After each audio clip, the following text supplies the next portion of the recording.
and then we have the translation because we're in Egypt and most of the audience are Egyptians, so we'll speak in Arabic, all right, generally, unless we have sessions where we cannot speak in Arabic, okay? We have a video. We are going to start the video. We are going to start the conference with the video. Please play the video.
Welcome once again. The idea of the video is showing you what we did in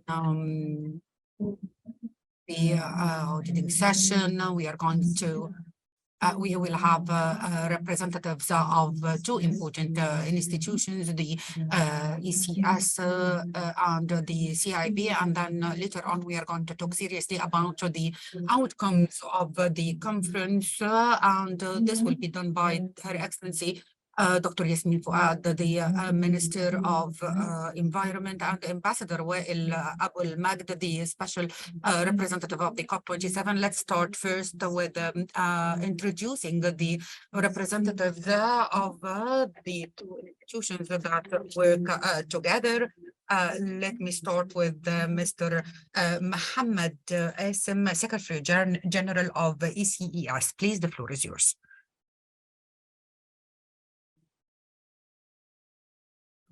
Thank you so much, Dr. Abla. Good afternoon, everybody.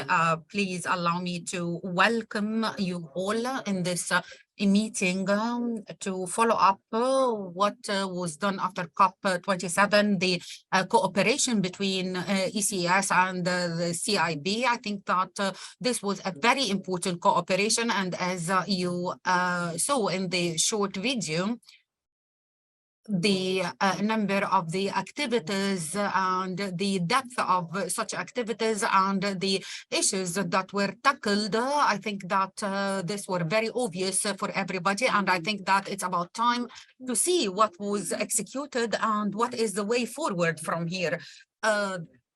This session is a follow-up of the cooperation between the ECES and the CIB.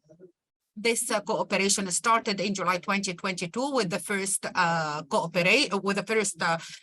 conference preparing for the COP27, and also we represented the opinions and the point of views of some of the very important African figures, especially that Egypt was representing the voice of Africa. And then in October 22, another conference was held with a group of webinars in order to focus on the voice of Africa tackling the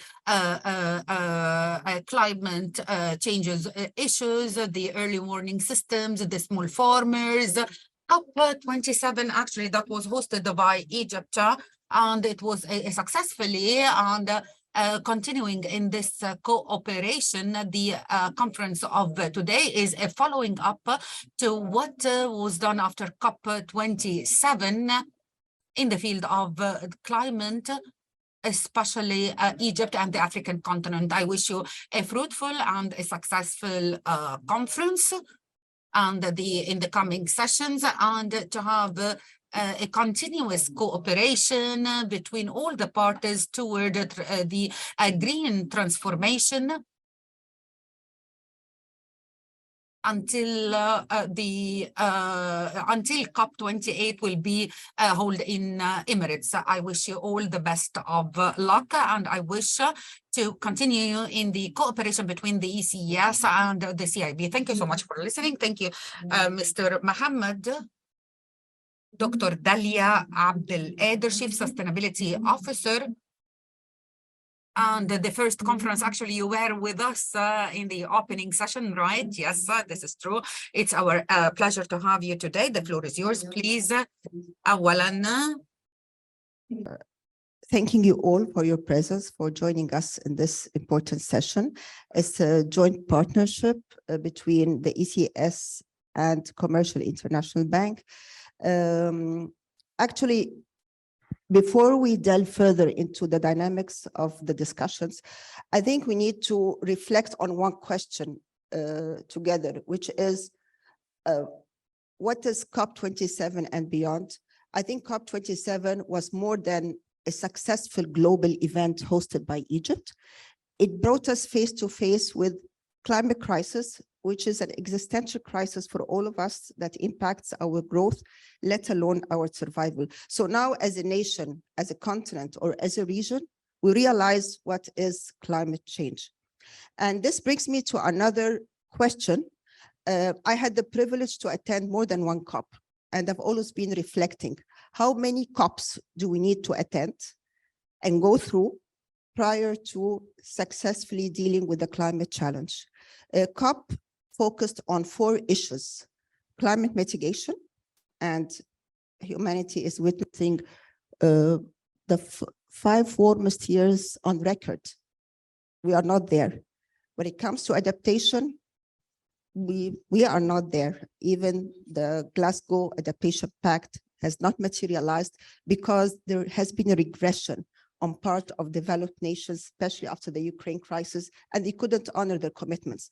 So adaptation, where Africa and developed countries are suffering the most, is not there.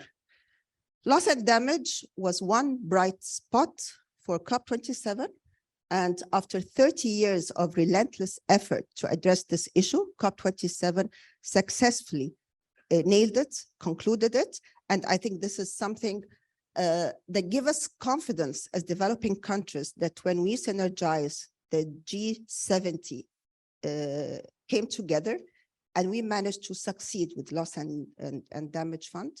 So it is there when there is synergy among developing countries. The fourth issue and the most critical is climate finance. Climate finance is the mover and shaker in all COPs. And again, for years and years, we say climate finance is important. The point is it's mainly managed or being orchestrated by public funding. This is what we have in mind. The commitment of developed countries to honor $100 billion for years and years, we've been discussing it. And I think what's special about COP27, and I think it added a new vitality for COPs, was that it created a parallel track among non-state actors. It was not only limited to the classic mainstream political negotiations that have been going on for years with some incremental progress. COP27 gave an unprecedented presence for civil society, like academia, research centers, corporate, private sector, finance, entrepreneurs. And that was the real emerging power and vitality for climate talks. And I think that was remarkable. And this is where the efforts, your efforts, the academia, the research, financial institutions come into play. And when we talk about climate finance, it's the power of banks in Egypt, in Africa. And if we zoom on the experience of CIB, I will confidently say that financial institutions can become movers and shakers in dealing with the climate crisis. For one bank like CIB, who managed to see the business case of sustainable finance as early as 2015, who managed to fund energy efficiency, renewable energy, despite crisis time. I mean, the journey of CIB has two lessons. In times of crisis, don't ever stop. Keep on innovating. Because at the peak of the pandemic, we introduced Egypt's first green bond. It was successful. We managed to profitably fund energy efficiency, renewable energy, green transportation. Second, we managed to fund adaptation projects, desalination and water management, and they were profitable. So we got into COP27. We managed to have 6 panels, very progressive. And what we are looking forward with your support and the ECES and the cooperation of all corporates and clients is that we take custody of Africa. Africa can feed itself, and we had such a session. African and commercial banks in Africa can address sustainable food systems, and we take control of our agriculture and water. I mean, these are existential issues, and experience and track record indicate that they are doable. The power of the civil society and non-state actors, all of us, if we just put our mind and heart into it, it's very doable because we can go another COP and COP and COP. And it's again, these incremental changes that we celebrate, but will never get us there. Thank you so much. I really appreciate the input of the ECES, and we look forward to have a very dynamic and fruitful discussion. Thank you. شكرا، ميرسي جدا. أنا دايما بحب البوزيتيف انرجي I love your positive energy and how optimistic you are. Let me tell you something about the CIB. Once we started the conferences in June, we were tackling many projects that they were specialized in the green transition. And there was a kind of an adoption from the CIB to some of these projects, and they were financing the activities. And then at the following conference, we were discussing the results. So it was very dynamic results. I will tackle another point for the non-state actors. What is the role of the non-state actors? This is very important, but I have a comment. I don't know if it is normal to improve or not, because during the COP, we had 2 parallel Niles with no relation at all. There were negotiations and there were non-state actors that they were working very hard. think tanks and others and other lots of sessions that were talking about the current activities and the panel inside, they didn't see this. We can put it in our consideration in the coming COP, but in the current COP, we cannot put it in consideration. And this is the nature of the conferences. If there is a bridge for this and how it will affect the negotiations, and I think that this will be very useful. What was said by Dr. Dalia will take us smoothly to the second part of the opening session, talking about what happened in the COP, the results, the outcomes of the COP, what we reached in the COP. Are we happy with the results? So what happened on the formal tables in the form of negotiations? And we have two speakers, Dr. Yasmine Fouad, Minister of Environment. She was very keen to attend this conference, but unfortunately, she traveled abroad. And because she traveled abroad, she recorded a video. And then we will have on Zoom Ambassador Wael Aboulmagd, the Special Representative of COP27 President from Brazil. And for this reason, our sessions were a little bit late.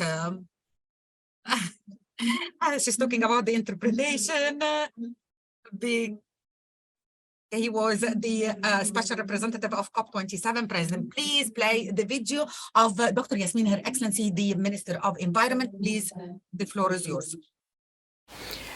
Let me at the outset express my thanks and appreciation to the Egyptian Center for Economic Studies and to Dr. Abla for the continuous and valuable efforts to serve the climate change cause, and my sincere apology for not being able to be with you today, although previously planned, due to unforeseen commitment that requires my presence outside of Egypt during that time. Egypt realized at a very early stage that convening the conference is confronted with so many challenges, not only due to the short time available for the organization and the logistic part of that conference, but also for the emerging threats that was around the negotiations related to the conference. Also, during the same year of 2022, the energy crisis and energy security was at the top of the climate agenda. However, with the Egyptian political leadership, with the President Abdel Fattah al-Sisi putting that at the highest agenda of the government, we were able to ensure a wide and multi-stakeholder participation in that conference that had served to secure the success at all fronts.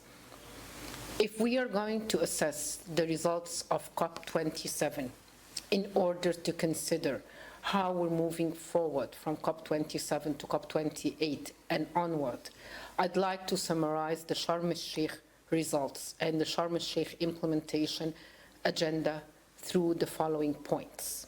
First, the establishment of the Fund for Loss and Damage was a breakthrough long waited for and reflected the determined commitment of the international community in this area. Yet only filling it in a just and adequate funding will confirm the credibility of our commitment.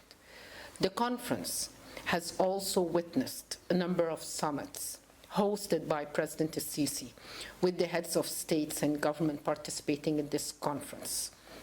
A bilateral summit with Prince Mohamed bin Salman on the Saudi initiative on the Green Middle East, as well as with the President of Cyprus on the Cypriot initiative of climate change in the east of the Mediterranean and the Middle East, all has added value towards a green, clean, regional cooperation. Holding the conference also on behalf of Africa was not only an honor for Egypt, but also came as a responsibility, which resulted, in addition to the conference decision, in launching 3 African initiatives, comprising in just energy transition in Africa, the African Women and Climate Change, and the 50 by 2050 for the Waste Initiative for Africa, which is the first of its kind that will be implemented jointly between the Egyptian Ministry of Environment, the UNEP, and the 10 African countries. The Egyptian government was also keen for the participation of various civil society organizations and ensuring that the civil society activities is an integral part of that conference. And from that perspective, we have convened and implemented a number of thematic days in the green zone, the zone that we call the Sound of Humanity, for both foreign and Egyptian civil society organization and representation of women, private sector, academia, and youth and women in order to conduct their dialogues, dialogues that aim towards an actual implementation. Moreover, the Egyptian government allocated for the first time a pavilion for the civil society in the blue zone to avail all participants to express their opinion and suggestion that could contribute widely to the decision of the conference. Also, during that conference, we were able to flag the importance of the private sector contribution in the conference throughout the different thematic days that we have convened. And we wanted to ensure that the private sector will add a meaningful added value with their investment opportunities at different fronts, in agriculture and food security, in energy, in water, in the academic part, even in the parts related to biodiversity and nature-based solution. There was a place for the private sector to contribute heavily. And we all know that these challenges are not a typical one for the contribution of the private sector. I believe that one of the very most important accomplishments of the conference that did not receive a huge attention was the impact of convening that UN conference under the credibility of the UN system and looking forward for the reforms of the MDBs in order to be able to serve both the purpose of the climate change and the sustainable development, looking further into mitigation and adaptation and see how best can they add an impact, but in fact push further and accelerate the climate action for all.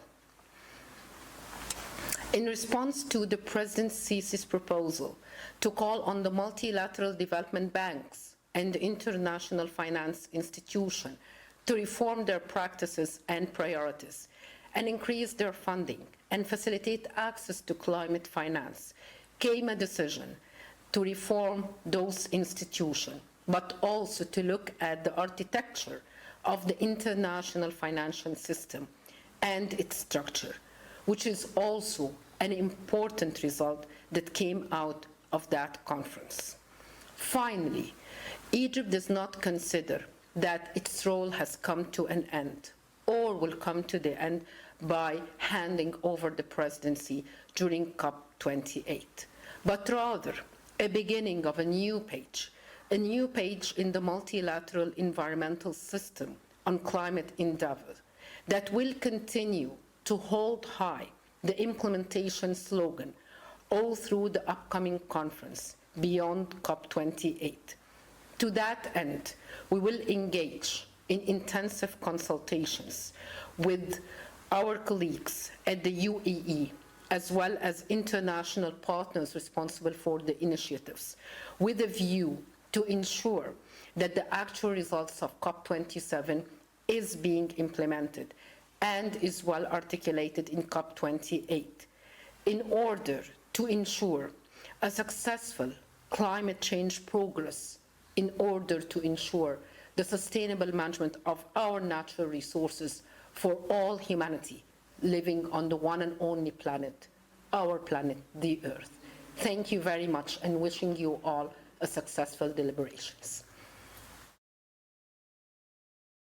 Thank you so much for your intervention, your speech, and now we will continue with Ambassador Wael Aboulmagd. Hi, how are you doing? First of all, we need you to give us an overview about what has happened in COVID-19, and also we would like to know more about what has not been done, and for the commitment that we do not fulfill. So we have expected to finish the fund issues. That's why we need to listen from you in whatever, in English or in Arabic, as you want, what has been done and what has not been done.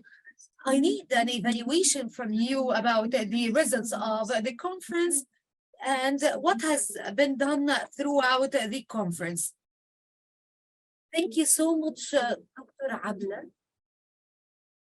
And thank you for the ECES for this organization. I'd like to welcome you, and I'd like to welcome all the expertise here. First of all, I will be digging into the topic.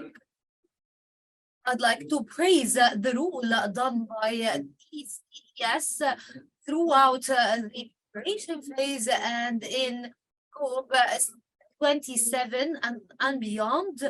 You have contributed a lot in the success of the conference.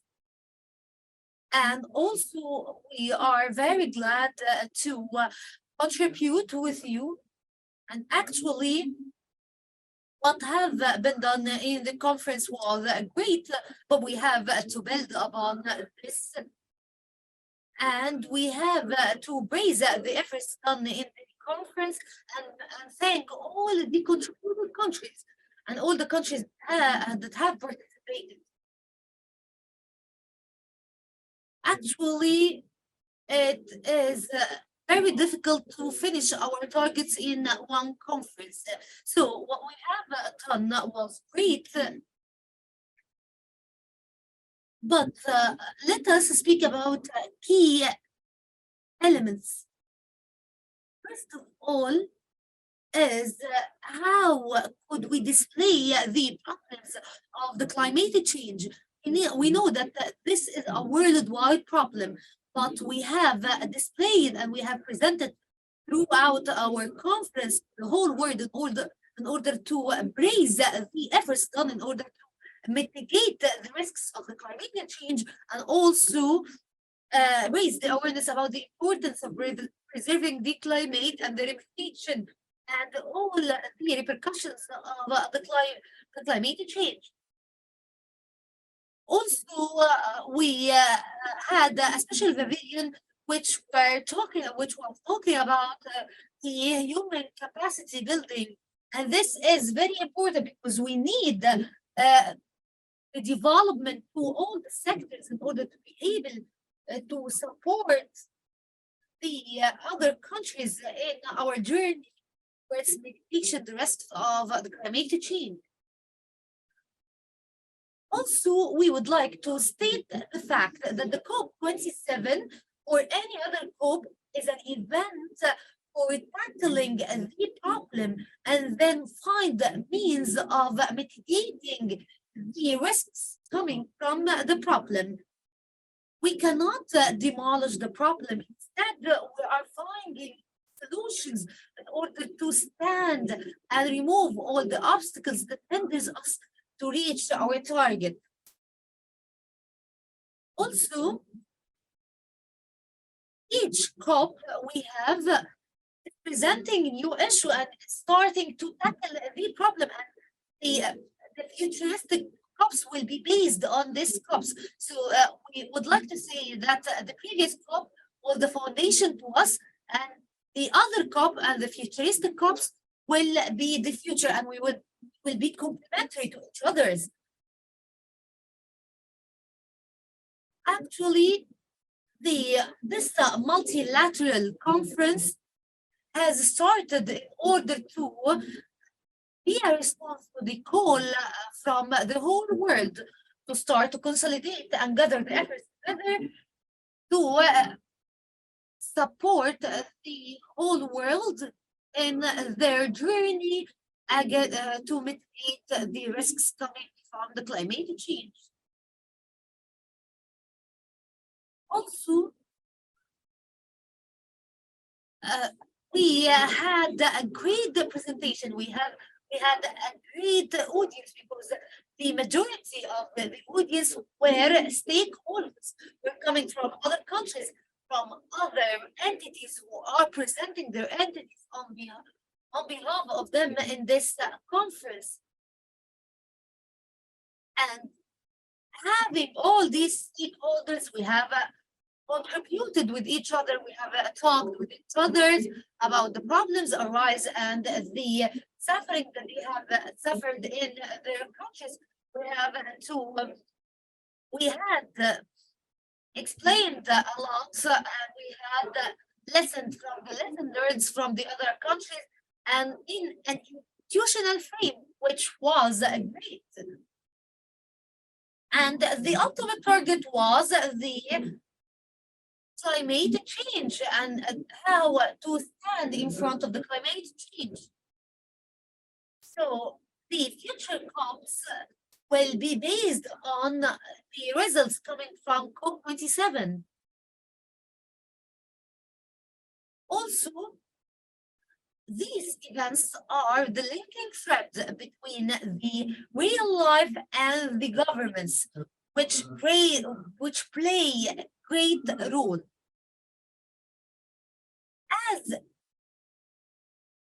As for the non-governmental efforts, the efforts done by the NGOs, this effort must be praised as they are working with us, are supporting us. And we were very keen to include them in the main events of COP27. We were very keen to highlight their efforts and praise their efforts in order to allow them to continue the path they have taken. Also, the participation of the presidents of these of the countries made this conference very valuable, because it sheds the lights about the importance of this conference, having the vast majority of the presidents of the whole world presented in this conference. This means that this conference of a great importance, and this indirectly raises the awareness of the people about the importance of this conference.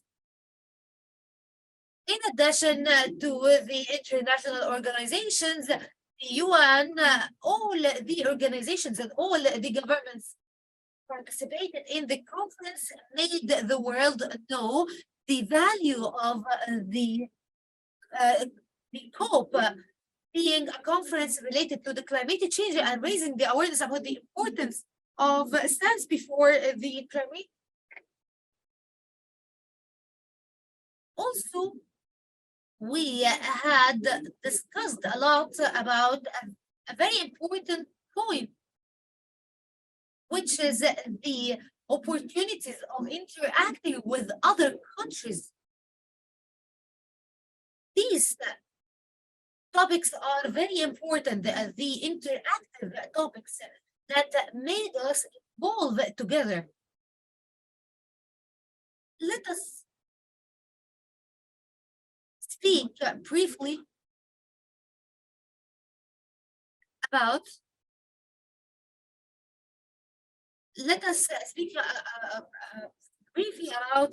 what has been said, that this COP is an African COP. Of course, we're glad that we are African country and we are presenting the COP, but actually the COP is for the whole world. This is an international event. So, and as you have seen, the representation of the COP was very vast.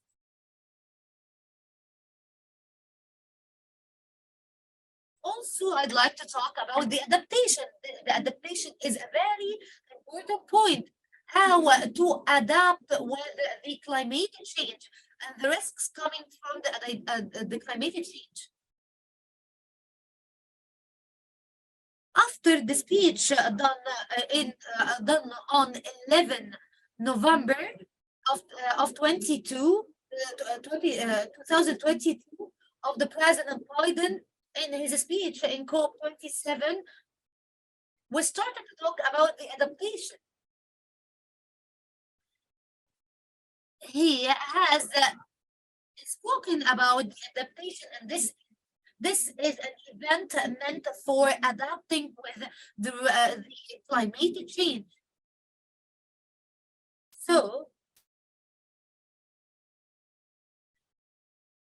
we are also trying to raise the fund in order to have the suitable fund that make us adapt with such a natural disaster. And to have in Cairo a training center that is specialized in this regard, to raise the human capacities and to develop the institutions and develop on the institutional level in order to make us know how to adapt. And also, we have organized initiatives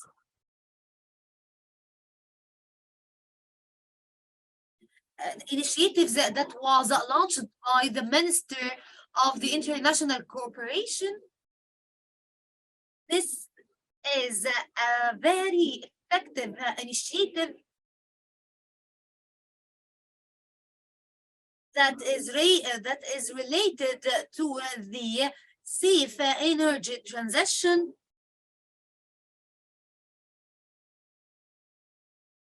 This was a national idea, and we have raised a very good fund for this idea and for this initiative, and this helped us a lot. Now, I'm going to talk about the negotiations. I have to state that COP27 that was held in Sharm el-Sheikh, it was a conference for the at the economical and political levels, and we aspired to achieve our targets.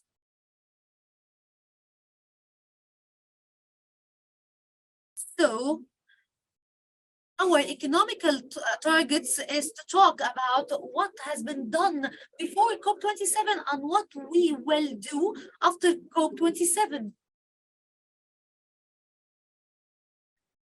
So after the economic crisis, we're starting to downgrade our expectations and our targets.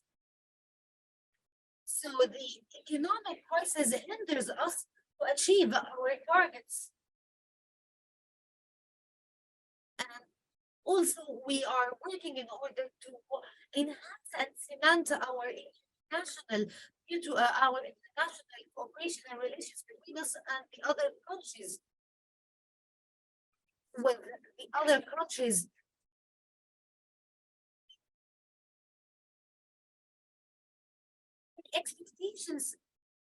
the expectations to for COP27's 27 were very limited because of the crisis, the economic crisis.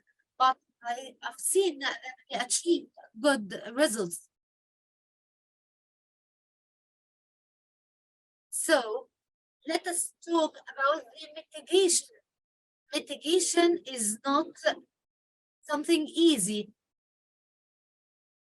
And the other part, which is the adaptation of what have been done already in order to make our communities or to enable our communities to adapt with the climate change. So these are the two pillars that we have: adaptation and mitigation. And we have agreed on the tools of implementations, which are the human capacity building and the technology. We would like to utilize the human capacity building and technology in our favor in order to be able to reach our targets and to follow the path that have been taken by the development countries. Now we are struggling. We are in a very difficult situation. We're living in a very difficult era right now. Because as you have seen, some of the developing countries are not committing to the pledges they have taken because of the Ukrainian-Russian war.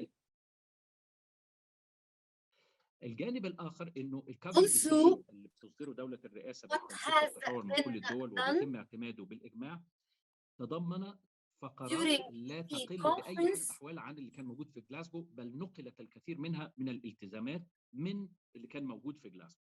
وأنا هتعرض كده حصريا we're لاحقا trying لموضوع to بعض الملاحظات adopt والاستفسارات to the الكثيرة commitments and our commitments and our لكن أيضا pledges. ما دام بنعدد ما تم فادي بالنسبه لموضوع التخفيف، الكفر ديسيجن جيد جدا والميتيجيشن ورك بروجرام تم الاتفاق عليه. النقطه التاليه The other point that I referred to الدكتوره داليا هو موضوع الخسائر والاضرار، وبدون يعني شرح مطول الخسائر والاضرار هي محاوله للاسف بقت بالفشل على مدى 30 سنه تحديدا من الدول الجزائريه الصغيره وبعض الدول الاقل نموا لتحميل الدول ذات الانبعاثات التاريخيه الكبرى يعني منذ الثوره الصناعيه الى الفترة الأخيرة مسؤولية قانونية، وده مسألة ده اللي أصاب هذا المحور من المشاورات أو المباحثات بالعطب والتعطيل، إنه رتب مسألة legal liability for compensation، يعني مسؤولية قانونية والتزام بالتعويض، وبالتالي ده كان باب مغلق مستحيل الدول المتقدمة كانت تقبل أنها تعرض دافعي الضرائب في بلدانهم لمسؤولية قانونية تفتح أبواب يعني لتريليونات من المطالبات القانونية، ولذلك تم And for this reason, there was a contract, and they agreed that the developed countries, they found that it's very logical to put the legal liability and the compensation out of the compensation in to have an agreement between the developed countries for a mechanism to finance the liability and the compensation. So for Egypt, as we succeeded in, because 30 years ago, this issue was not on the agenda. It was not on the agenda at all, but the funding arrangement, that was on the agenda. So this is a success for us. At the end, we succeeded with our diplomatic move to put it on the agenda.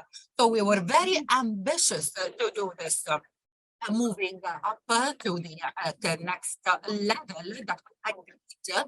And this was not put into consideration. We were working very hard for this, but when I mean succeed, I don't mean Egypt. No, I mean 190 countries that they should agreed upon this. And this is what happened, and we agreed on a system that will go on for 2 years. We are going to establish a fund, a mechanism in order to assure the funding for the countries that they face lots of negative effects and loss. So we talked about the mitigation and we talked about the loss and damage. These are the issues that we actually succeeded in doing some improvement in this. Then I'll move to another point. Country or each region, if you're going to ask it, it's very important that not all the countries agreed upon the assessment, upon the evaluation, because if I focus on only on financing, so I would say that COP27, for example, did not implement the specific steps in order to get the finance. The same will apply on the mitigation. So what we're working on to have a clear voice to claim that the level of ambitious concerning the reducing the emissions was not up to the standard. And here we have to stop because I have to refer that any one of us for sure will wish to have the most important results concerning the issue of emissions. But actually there are lots of details. Is the responsibility equal among all the countries, among a country that built their wealth, their military power, their economic and trade power all over the 200 years by using the carbon dioxide, by the carbon emission?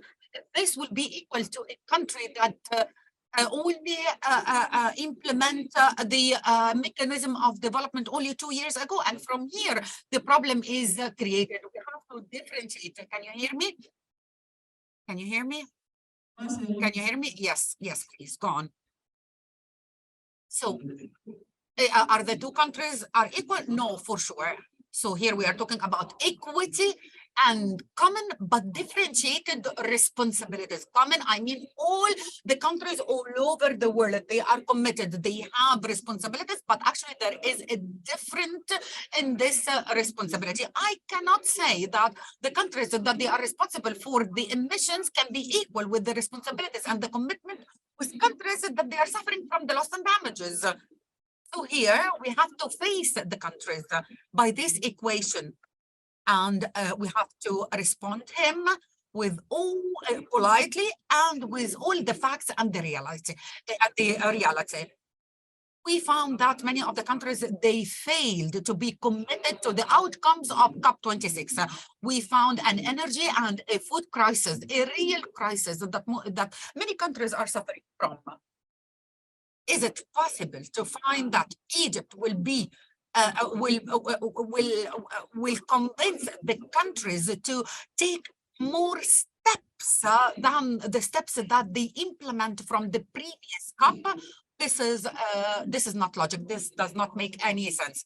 Before COP27, 2 days before COP27, the leaders of the 20 group, they met in Indonesia, and they tried to scale up the ambitious level of the COP26, and actually they failed. So if the leaders of 20 countries did not agree on scaling up the level of ambition, so can you imagine that 196 countries are going to agree? For sure, this is not possible. And I will tell you, I'll be honest, and I will tell you, we talked to lots of the countries, and we talked about scaling up the level of ambition, and actually most of the countries, they refused, and that was threatening the final declaration of the conference. So this is, I'm talking frankly, there were other countries that they totally refused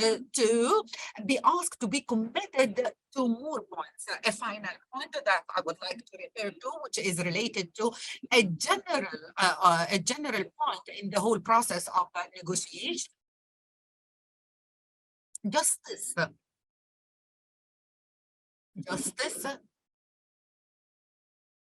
the issue of climate changes, it has two parts: the support and the procedures and the regulations.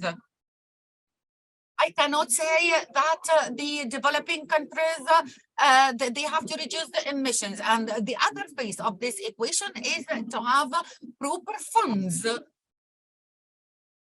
You are asking for the countries to implement specific procedures in order to reduce the emissions. So did you prepare for them the proper funds and the finance? And here, I'll be a little bit firm.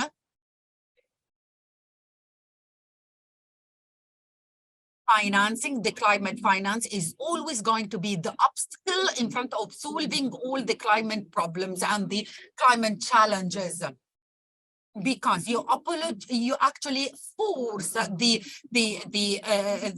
countries, the big countries and the developed countries to pay lots of money, millions and millions, to finance the projects. For sure, they are not going to accept this.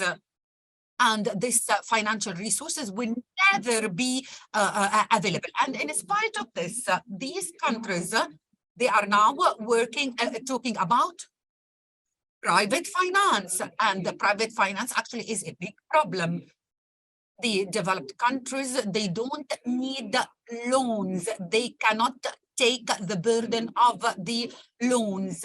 We have to provide the general finance, the public finance to these projects. For sure, we are waiting and we are expecting a lot from the private finance, but actually I cannot ask the private sector to provide the finance for public entities without gaining any profit. So we have to be very cautious tackling this problem. Another problem concerning the finance, the countries, the big countries, they have the grand bargain, the big countries that they didn't participate in creating the problem. Yes, they are going to exert lots of effort and they are going to provide the finance. Anyway, financing is a very complicated process and we hope to find a solution for this. But in the current time, I don't think and I don't see that we cannot only depend on the public finance. That would be only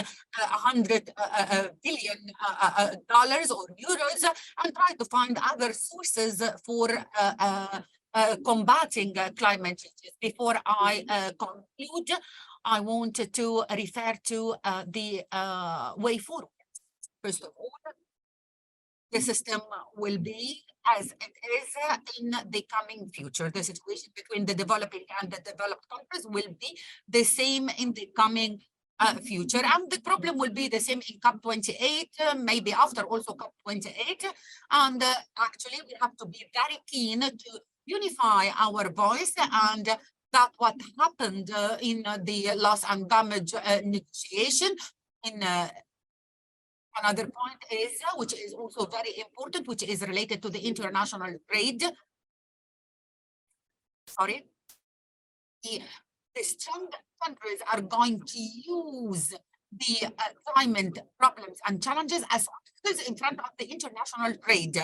And this is through the mechanism of CBM that the European Union is going to implement. It's a kind of tax that is going to be implemented. They will ask for lots of information about the production and the manufacture of each good before entering the European Union. So we have to put in consideration this point, and we have also to be careful about this point. Also, the countries are going to give subsidies, high subsidies, in the field of the green hydrogen, that it has a promising future as a clean source of energy. The subsidy that is going to be given, Egypt will be out of the market if we did not focus and put this in our consideration. The carbon market, you actually conducted a session about the carbon market. We need to raise the awareness in Egypt to understand the carbon market. Finally, there is a positive point that happened. As this the COP was here in Egypt, so one of the best and the positive impact was raising the awareness of the society. People now, they know what is the climate changes, what is my role in combating climate changes, what are the impact of climate changes in the future. All of these are considered to be positive outcomes that are considered to be the main results of the COP27. Finally, some messages. We have to be ready for the coming period of time through the reform of our legislative framework, also to facilitate the stakeholders to easily transform to the clean energy. We have to raise the awareness of the economic and the trade sector in Egypt in order to be aware of the standards and the criteria of the ISO, also the maritime transportation and the cargo. All of this is very important because they play a role in the climate changes and they impact our interest. And finally, we have to be open to the investments opportunities, and normally we have to reconsider the investment system in Egypt to be ready as other countries.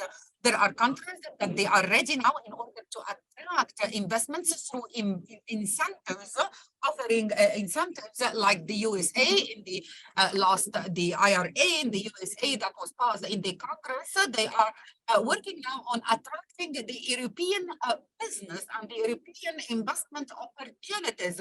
The incentives in the USA are better and are high, so they are very good at attracting the business community, and we have to do this in Egypt. I'm also very happy for conducting this conference in order to raise the awareness on what is going on all over the world. Thank you so much for listening, and I'm very sorry for being lengthy, and I'm ready to answer any of your questions. Thank you so much.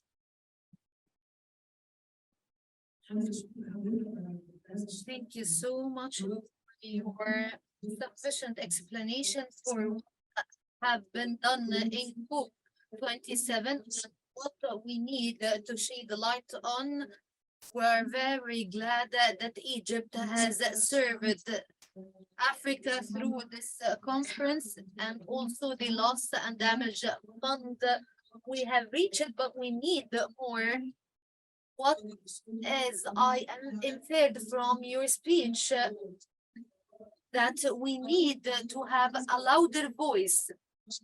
We need the other countries, the countries of the South, change their methodology, and our conference and our coming sessions will be based on what is next and what are the predicted challenges